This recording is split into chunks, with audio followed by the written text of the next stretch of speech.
കൊച്ചി മെട്രോയുടെ പരീക്ഷണ ഓട്ടം നേരത്തെയാക്കാൻ DMRC തയ്യാറെടുക്കുന്നതായി സൂചന. ആലുവ മുതൽ മഹാരാജാസ് കോളേജ് വരെയുള്ള ഭാഗത്ത് സിവിൽ നിർമ്മാണ പ്രവർത്തനങ്ങൾ 2015 ഡിസംബറിന് മുൻപ് പൂർത്തിയാകും.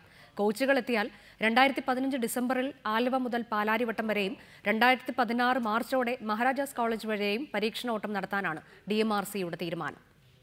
DMRCയും KMRLും തമ്മിലുള്ള കരാർ പ്രകാരം 2017 ജൂലൈയിലാണ് ആലുവ മുതൽ പേട്ട വരെയുള്ള ഭാഗത്ത് കൊച്ചി മെട്രോ നിർമ്മാണം പൂർത്തിയാക്കേണ്ടത്.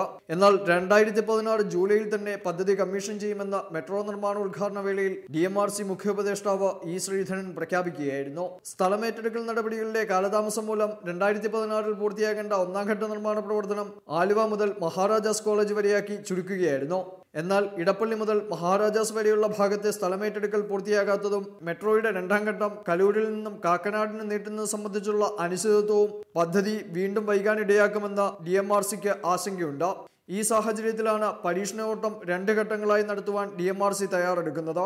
കോച്ചുകളെത്തിയാൽ 2015 ഡിസംബറിലോ 2016 ജനുവരി ആദ്യമോ ആലുവ മുതൽ പാലാരിവട്ടം വരെയുള്ള ഭാഗത്ത് കൊച്ചി മെട്രോ ട്രെയിൻ പരീക്ഷണോട്ടം ആരംഭിക്കും.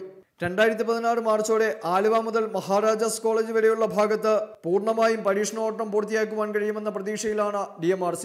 കൊച്ചി മെട്രോയുടെ പ്രതിസന്ധി പരിഹരിക്കുവാൻ ഈ മാസം 6-ന് മുഖ്യമന്ത്രി വിളിച്ചെടുക്കുന്ന ഉന്നതതല യോഗത്തിൽ ഇത് സംബന്ധിച്ചുള്ള പ്രഖ്യാപനമുണ്ടാകും.